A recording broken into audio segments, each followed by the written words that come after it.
Sir నమస్కారం sir. నమస్తే అండి. సార్ బ్రహ్మం గారి కాలజ్ఞానం వలన ఎన్టీ రామారావు గారి వీరబ్రహ్మేంద్ర స్వామి పోతులూరి వీరబ్రహ్మేంద్ర స్వామి సినిమా ఉంది కదా, తమిళనాడులో సంవత్సరం పాటు సెన్సార్ కాకుండా చూశారు అని చెప్పేసి అని అంటున్నారు సార్. అంటే అందులో ఆయన ఒక వర్డ్ యూజ్ చేశారని చెప్పేసి బొమ్మలు ఏమీ కాదండి. విషయం ఏంటంటే తమిళనాడులో తెలుగు సినిమా రిలీజ్ కాకపోవడం ఏదన్నా తప్పు మాటలు. ఆ సినిమా సెన్సార్లో ఇరుక్కున్న మాట వాస్తవం. దానికి రకరకాల కారణాలు ఉన్నాయి. అందులో ఒక కారణం ఏంటంటే ఆ టైంలో బయట బాగా ప్రచారం జరిగిన విషయం అది. తెర మీద కనిపించే బొమ్మలు రాజ్యాలు ఏలేనయ్యా అని వారు అందులో బిట్ ఉంది.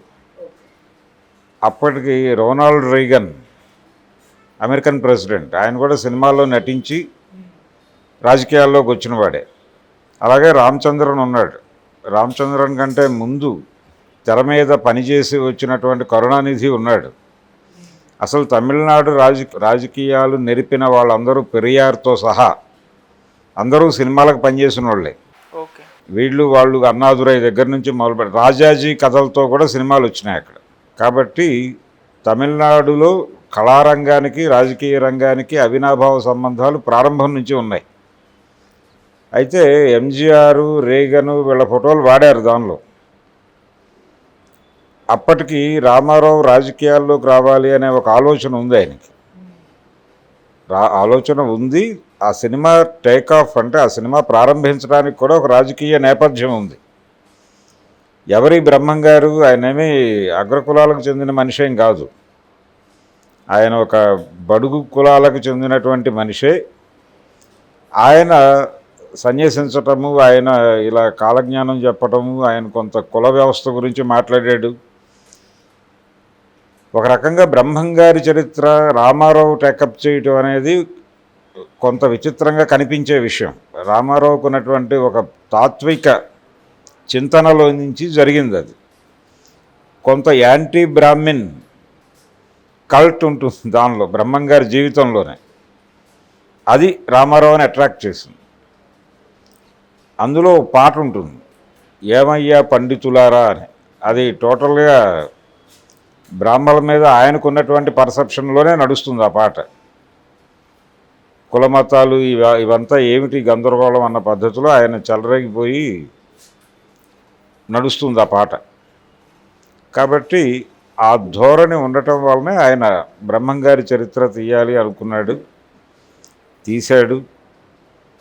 తీసిన తర్వాత అది సెన్సార్లో ఇరుక్కుంది. కేవలం ఇదొకటే కాదు, ఇంకా అనేక సామాజిక విషయాలు మాట్లాడాడు ఆయన. అందులో పర్టికులర్గా పరిపాలకులు ఇలా వ్యవహరిస్తారు, ప్రజలని ప్రజాస్వామ్యం పేరుతో నియంతలుగా మారి వేధిస్తారు, ఇలాంటివి కూడా ఉన్నాయి కాలజ్ఞానంలో. ఆయన పద్ధతిలో ఆయన చెప్పుకుంటూ వెళ్ళిపోయాడు. ఈ ధోరణిలో కొంత ప్రభుత్వాల మీద విమర్శలు, కులాల మీద విమర్శలు, వీటన్నిటినీ చూసి ఎన్టీ రామారావు గారు దానవేరు సూరకర్ణ సినిమా అయిపోయిన తర్వాత ఇక్కడ పొన్నూరులో జరిగినటువంటి ఒక సభలో మాట్లాడాడు. కొండవీటి వెంకటకవి గారి సత్కార సభలో. అప్పటికి రాజకీయాల్లోకి వస్తున్నట్టుగా ఆయన ప్రకటించలేదు. ఆయన ఆ కాలంలో జరిగినటువంటి ఒక భావ విప్లవాన్ని ప్రపంచానికి చెప్పడం కోసం నేను సినిమాలు తీస్తున్నాను అనే మాట వాడాడు. భావ విప్లవం అనే మాట వాడాడు ఆయన చాలా స్పష్టంగా ఆ వేదిక మీద. ఇప్పటికీ పాత పేపర్లు రిఫర్ చేస్తే ఆ స్టేట్మెంట్ దొరుకును. కాబట్టి ఆ చింతన ఉండేది ఆయనలో. ఆ తాత్విక చింతన ఉండటం వల్ల బ్రహ్మంగారి సినిమా టేకప్ చేశాడు ఆయన. ఇంకెవరు అలాంటి సాహసాలు చేయరు.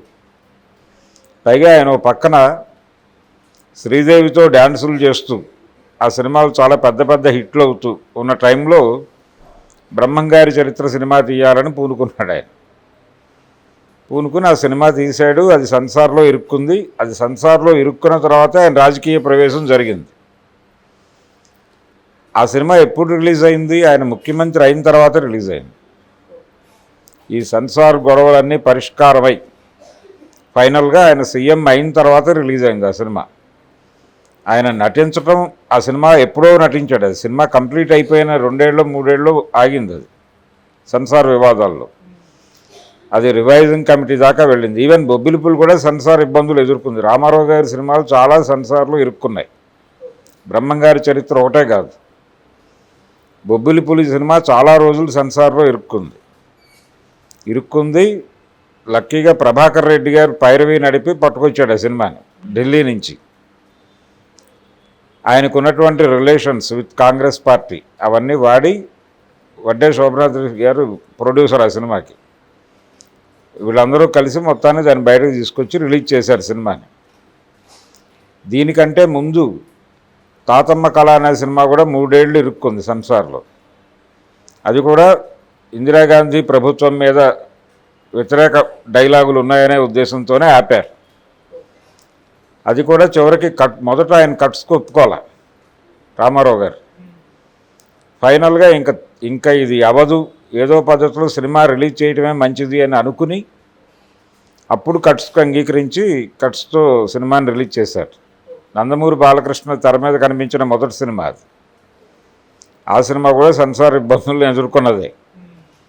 దానికంటే ముందు కోడలు దిద్దిన కాపురం అని ఒక సినిమా తీశాడు ఆయన సొంత బ్యానర్లో. అది కూడా సెన్సార్ ఇబ్బందులు ఎదుర్కొంది. అందులో పుట్టపర్తి సాయిబాబా మీద విమర్శలు చేశాడు ఆయన.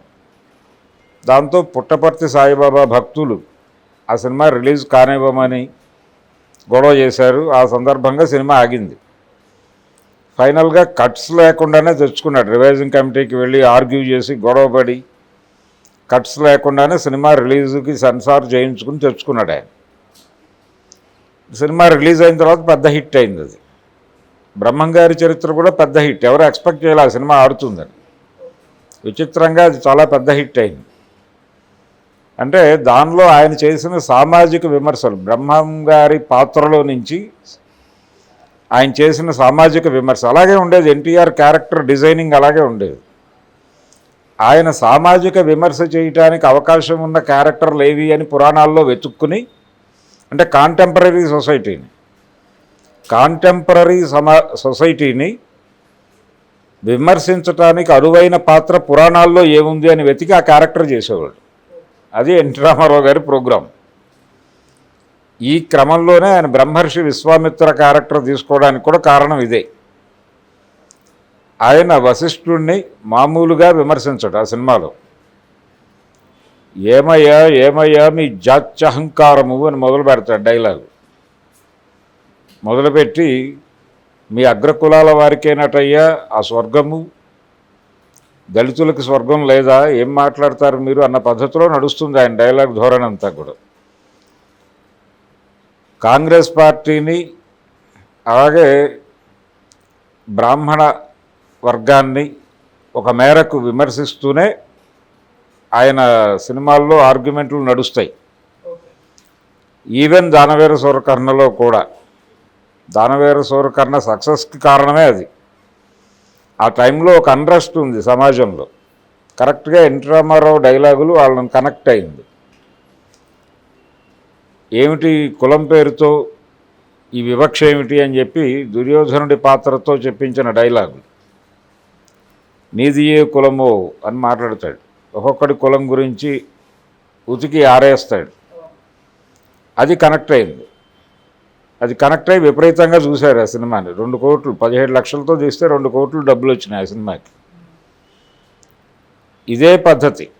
అంటే సామాజిక విమర్శ అనేది ఎన్టీ రామారావు చేసినంతగా తెలుగు సినిమా రంగంలో ఇంకో హీరో చేయలే. ఇది వాస్తవం. ఈ సందర్భంగా ఆయన రకరకాలుగా సెన్సార్ ఇబ్బందులు ఎదుర్కొన్నాడు. దాదాపు 5-6 సినిమాలు ఆయన సెన్సార్లో ఇరుక్కుని బయటపడ్డాయి. ఆ బయటపడ్డ వాటిల్లో బ్రహ్మంగారి చరిత్ర ఒకటి. పౌరాణిక సినిమాలు ఈవెన్ యమగోళ కూడా ఇరుక్కుంటుందేమో అని భయపడ్డాడు ఆయన వెంకటరత్నం గారు. లక్కీగా అది సెన్సార్ వదిలేసింది ఆ సినిమాని. దానిలో కూడా కాంగ్రెస్ పార్టీ మీద సీరియస్ విమర్శే ఉంటుంది. అలాగే నా దేశం సినిమాలో కూడా, నా దేశం కూడా వెంకటరత్నం గారే ప్రొడ్యూసరు. అది కూడా ఇరుక్కుంటుంది అనుకున్నాడు ఆయన. అది కూడా బయటపడిపోయింది. ఆ 2 సినిమాలు కొంచెం లక్కీగా బయటపడ్డ సినిమాలు. మిగిలిన దాదాపు ఆయన చేసిన సామాజిక విమర్శనాత్మక సినిమాలు, సత్యసాయిబాబాని విమర్శించాల్సిన అవసరం ఎవరికి ఉంటుంది? రామారావు గారు వాంటెడ్గా క్యారెక్టర్ పెట్టి సత్యసాయిబాబా మీద దాడి చేశాడు, పుట్టబాబా మీద. ఇలా ఇలా ఆయనకు ఒక పర్సెప్షన్ ఉండేది, ఆ పర్సెప్షన్లో వెళ్ళిపోతాడు బ్లైండ్గా. వెంకటరత్నం గారు అన్నాడు, అంటే ఆయన సొంత సినిమా కాబట్టి తాతమ్మ కళ 2 ఏళ్ళు 3 ఏళ్ళు ఆగినా ఆయనేం పట్టించుకోలేదు, తట్టుకోగలిగాడు ఆయన. యమగోళ ఆగితే నా పరిస్థితి ఏమిటి అంటే అప్పటికి హై బడ్జెట్ సినిమా 35 lakhs పైన డబ్బులు ఖర్చు పెట్టుకున్నారు. ఈ సినిమా ఆగితే నా పరిస్థితి ఏమిటి ప్రొడ్యూసర్గా అని భయపడిపోయాడు. లక్కీగా సెన్సార్ వాళ్ళు పట్టించుకోలేదు. కాంగ్రెస్ గవర్నమెంట్ ఉంది ఇక్కడ, వెంగళరావు గారు గవర్నమెంట్ నడుస్తోంది.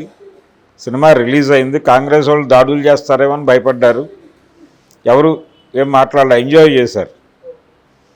అందులో కొత్త రఘురామయ్య కాంగ్రెస్ నాయకుడు, ఆయన మీద క్రిటిసిజం ఉంది, సంజయ్ గాంధీ మీద క్రిటిసిజం ఉంది, ఇందిరాగాంధీ మీద క్రిటిసిజం ఉంది. స్ట్రైట్ డైలాగ్ ఉంది.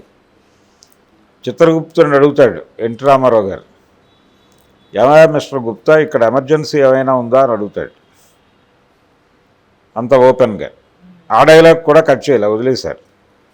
కానీ ఇలా రాజకీయ సామాజిక విమర్శ అనేది చాలా స్పష్టంగా ఆయన సినిమాల్లో కనిపించేది. అందులో భాగమే ఈ బ్రహ్మంగారి చరిత్ర కూడా. అంతే తప్ప విడిగా ఆయన ఏదో ఇందిరాగాంధీ గారు ఇబ్బంది పెట్టడం ఇది కాదు. ఆయన సినిమాలు ఇబ్బంది పడ్డ సినిమాలు అది ఒకటే కాదు, దాదాపు 60 సినిమాలు ఉన్నాయి. ప్రారంభ దినాల్లో కూడా ఉన్నాయి.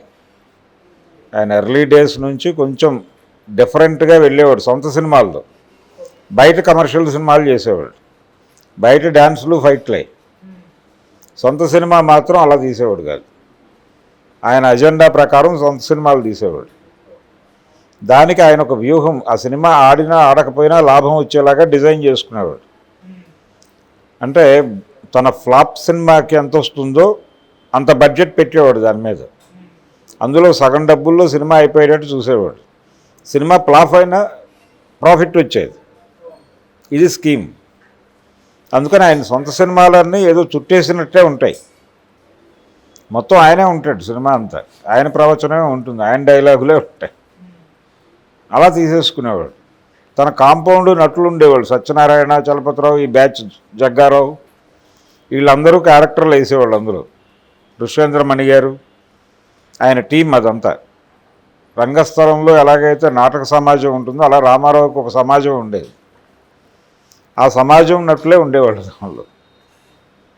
అలా ఆయన ఇష్టం వచ్చిన సబ్జెక్ట్ ఆయన ఇష్టం వచ్చిన పద్ధతిలో ఆయనే డైరెక్ట్ చేసుకుని తీసుకునేవాడు. ఈ సినిమాకు కూడా ఆయనే డైరెక్టర్, బ్రహ్మంగారి చరిత్రకు కూడా. ఆయనకి కొండవీటి వెంకటకవి అని ఆయనే చెప్పుకున్నట్టుగా అగ్గికి గాలి తోడైనట్టు అనే మాట వాడాడు కొండవీటి వెంకటకవి గురించి మాట్లాడుతూ ఎన్టీ రామారావు. అగ్గికి వాయువు తోడైనట్టు నా చైతన్యానికి కొండవీటి వెంకటకవి తోడయ్యాడు అని ఆయనే ఒక చోట చెప్పుకున్నాడు. అలా ఈయనకు ఒక ఆలోచన రాగానే అది ఆయనతో చెప్పేవాడు. ఆయన దానికి ఇంకొంచెం మంటేసేవాడు. ఇక అది మండేది. ఆయన కూడా రామారావు గారి తాత్విక చింతన ఉన్నవాడే. ఆయన కూడా త్రిపురనేని ఆయన ఉన్నాడు కదండి, వాళ్ళ ఋషి, ఆయనతో అసోసియేట్ అయినవాడే. కాబట్టి ఇదంతా త్రిపురనేని క్లాన్ నుంచి వచ్చింది గొడవ. అదే ధోరణి ఆయన సినిమాల్లో ఉండేది. అలా వెంకటకవి గారు, ఎన్టీ రామారావు గారు ఆ కాంబోలో వచ్చినటువంటి దాదాపు చివరి సినిమా బ్రహ్మంగారి చరిత్ర. విశ్వామిత్రకి ఆయన వేరే రైటర్ని పెట్టుకున్నాడు. అప్పటికి వెంకటకవి గారు లేరు. అప్పటి వరకు వచ్చిన అంటే కర్ణ నుంచి మొదలుపెట్టి 77లో మొదలైంది వాళ్ళ ప్రయాణం. 77 కర్ణతో మొదలైన ప్రయాణం 83లో రిలీజ్ అయినటువంటి బ్రహ్మంగారి చరిత్రతో ముగిసింది. అప్పటి వరకు రామారావు గారి సినిమాలు శ్రీరామ పాదుక పట్టాభిషేకంతో సహా వెంకటకవి గారే. ఆయన పేరు తెర మీద కనబడదు కానీ ఆయనే ఉన్నాడు ఆ సినిమాకి. రామారావు ఆయన కలిసి సముద్రాల గారు రాసిన స్క్రిప్ట్ని సమూలంగా మార్చి తీశారు ఆ సినిమా పట్టాభిషేకం. అట్లా ఒక పర్సెప్షన్తో సినిమాలు తీసినటువంటి డైరెక్టర్ ఎన్టీఆర్. ఆయన పర్సెప్షన్ చాలాసార్లు సెన్సార్ని ప్రభుత్వాలని ఇబ్బంది పెట్టింది. ఆ తర్వాత అలాంటి కాంట్రవర్షియల్ ఆలోచనలు చేసే దర్శకుడు కానీ లేకపోతే నటుడు కానీ రాలేదు. యమగోళ సినిమా తరహాలో మేము సినిమా తీస్తున్నామని చెప్పి యమదొంగ టైంలో ప్రకటించారు. కానీ యమగోళలో ఉన్నటువంటి ఆ పొలిటికల్ చైతన్యము, ఆ సటైరు అవేవి మీకు యమదొంగలో కనిపించవు. అందుకని ఆ పాత యమగోళలో ఉన్నటువంటి కళ కనిపించదు ఈ సినిమాలో. గ్రాఫిక్స్ మాయా నడుస్తుంది కానీ ఆ సినిమాలో కిక్ ఉంటుంది. ఆ కిక్ ఈ సినిమాలో ఉండదు. ఉండకపోవడానికి కారణం పర్సెప్షన్ లేకపోవటమే. ఎన్టీ రామారావు సినిమాలు ఎలా చుట్టేసినా ఒక పర్సెప్షన్ ఉంటుంది కాబట్టి జనాలు దాని గురించి డిస్కస్ చేసేవాళ్ళు. బయటకు వచ్చి ఇలా మాట్లాడాడు రామారావు, ఇది నిజమేనా అని మాట్లాడుకునేవాళ్ళు. అలా సినిమాల్లోనూ రాజకీయాల్లోనూ ఒకటే మాట్లాడాడు, సింగిల్ పాయింట్ ఎజెండా. అందుకని ఆయన రాజకీయాల్లోకి రావడాన్ని పెద్దగా జనాలు ఆశ్చర్యపడలేదు.